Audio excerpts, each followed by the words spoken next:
For me, this would have been the perfect DLC monster for Dragon Ball Fusions. That's right everyone, Dragon Ball Super episode 121 just showed up and that was a mixed bag of emotions, as well as fusions. All Out War, Ultimate Quad Merge versus Universe 7's Full Attack. Well, I mean, not exactly full, because most of the time Frieza doesn't really show up. This is not where I usually film my reviews. In fact, this is going to be the norm going forward. Philly and I have finally moved into our new digs, and this is part of the studio, and I will be showcasing more of the room in the next few days over the Christmas week. And oh yeah, it's almost Christmas, so happy Christmas Eve everyone, or whatever winter solstice holiday that you are celebrating this fine time of year. Also, thank you everyone who took part in the hashtag SillyBororetta fan art challenge from last week. Expect that fan art to be featured at the end of this video. Also, stand by for the next fan art challenge that will be coming up shortly. Where we last left off, Paparoni had finished his ear transformation trick. Seriously, if you looked at episode 96 and 97, he had round ears. What gives with that? By combining all of his robotic creations. Well, I mean, except one of them. He just kind of left that one to his own devices and the androids took him out. And yeah, I feel sorry for VR. What was he there for? Now that the plan of having loads and loads of robots failed, he decided to combine with his own robots and become the ultimate beast monster. Something that was alluded to in the last episode and something we will cover today. Goku observes that these guys, they're still up to something right now.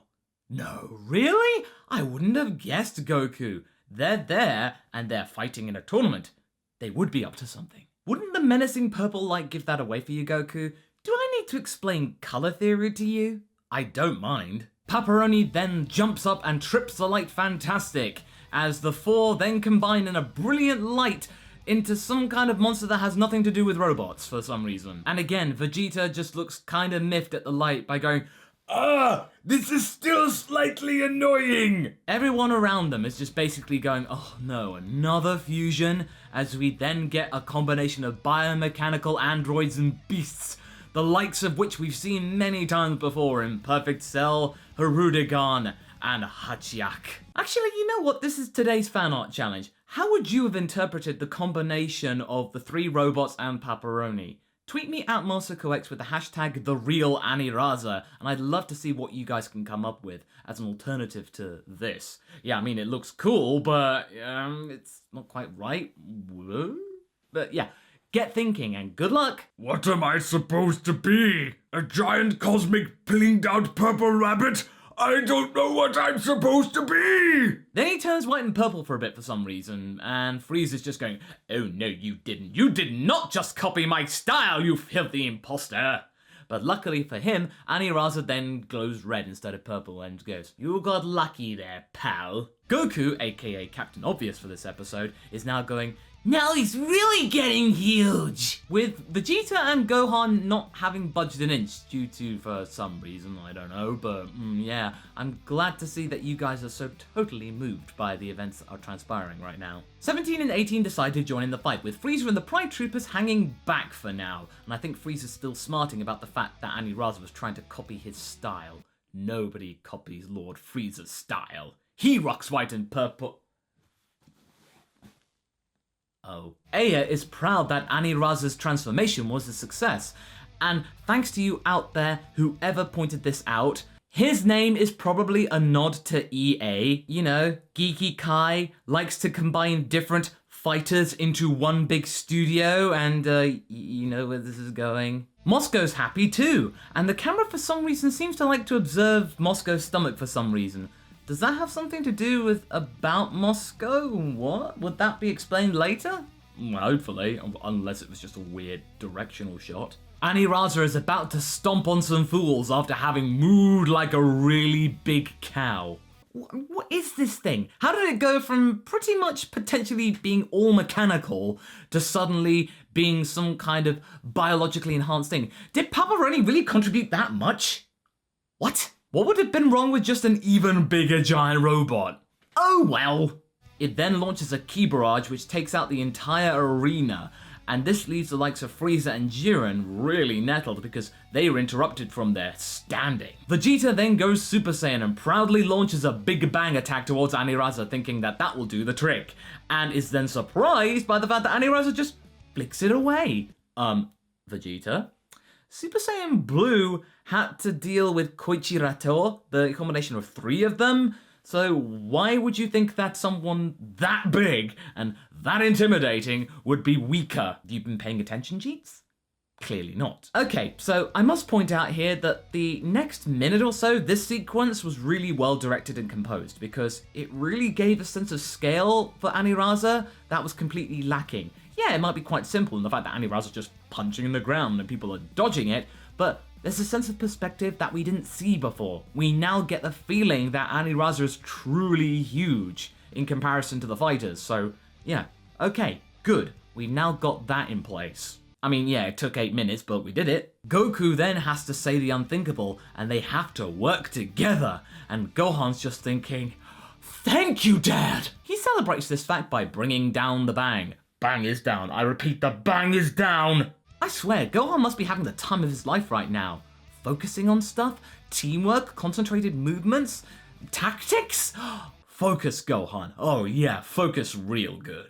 All 5 of Universe 7 attack, with Goku and Vegeta getting the best of the visuals, and Gohan unfortunately drawing the short straw. It doesn't matter though, because all 5 are knocked away almost instantly thanks to those eye tendril things Aniraza has for some reason. It means that he can see pretty much everything that's going on below him. So, wouldn't just an attack from above be enough, or do they swivel? I wouldn't be surprised at this point. And okay, now we've got Janemba's dimensional punching thing going on here. So, we've got Hachiak, we've got Harudegan, we've got Perfect Cell, and now we've got Janemba. And we've kind of got Android 13's taciturn response to the fact that he doesn't really talk, and... okay, are we having mostly movie villains here? The punches through space-time continue, and Goku gets ultimately knocked out of the ring. But Freezy Pop is right there to save the day once again, and he's just going, and that is a tick for what the dirty monkey owes me. Hoo-hoo, you're building quite a tab there. And of course, Frieza's going to kick a little harder than he's supposed to, because hey, why not? Goku's kind of not really going to respond. Now the second half of this episode has something that we would have never expected. Frieza and Goku going after a big bad that isn't just a group of minions like we saw in episode 95. This is such a bizarre twist, seeing these two nemesises, is that even a word? How much of a mind blow is this? But does it really matter though? Because we actually get to see Frieza invested in something that is not entirely selfish. I guess he's thinking that Aniraza's mocking him by even daring to challenge him in the first place? Oh, okay, I'll take that. Vegeta then asks why Aniraza looks like he's trying to grab one of the fighters, and he then jinxes 18 into being a test subject for said movement. Right, so now we add Titan to the list of what this thing's supposed to be. Oh no, 18's about to be eaten by a Titan! 18 looks like she's about to become the hors d'oeuvre, but then Goku comes in with the instant transmission to save the day. And it's actually kind of ironic. 18, who was programmed to eliminate Son Goku in the first place, was actually now saved by him. And hey, cool ironic twist. Whis is kind of impressed by Aniraza's tactic of eating his opponents because, hey, it's Whis, he likes to eat. It's a natural reaction. I'm guessing that means that the fact they're in Aniraza's stomach means that they're unable to battle, so therefore they're out of the tournament, I guess? Would that actually kill them because of stomach acids in there? I have so many questions right now. Aniraza attacks again and he pushes 17 into a corner. Despite his shield barrier protecting him from any lasting damage, he is then pushed out of the ring, and it looks like it's all over for 17. But wait! 18 comes in and sacrifices herself so that her brother may continue to fight for another minute. What? I may be sad and a little bit exasperated by this, but you know what? I kind of get it. Because remember, 17 and 18 are twins. They think alike. They fight together. It's something that's true to them, and for that, alright, fine. Don't be sad, friends. 18 did a lot in this tournament, so yeah, okay, I can understand. Let's move on. Okay, last thing. I'm just glad that 17 and 18 didn't fall out together and sacrifice themselves for no reason, so yeah, at least one of them is still in there. There's more to Aniraza right now. We're getting more of Harudegan and the fact that he now has wings for some reason. and he looks so totally smug about it. Oh yeah, check me out. I've got wings. I can float. Oh yeah, you can't do that.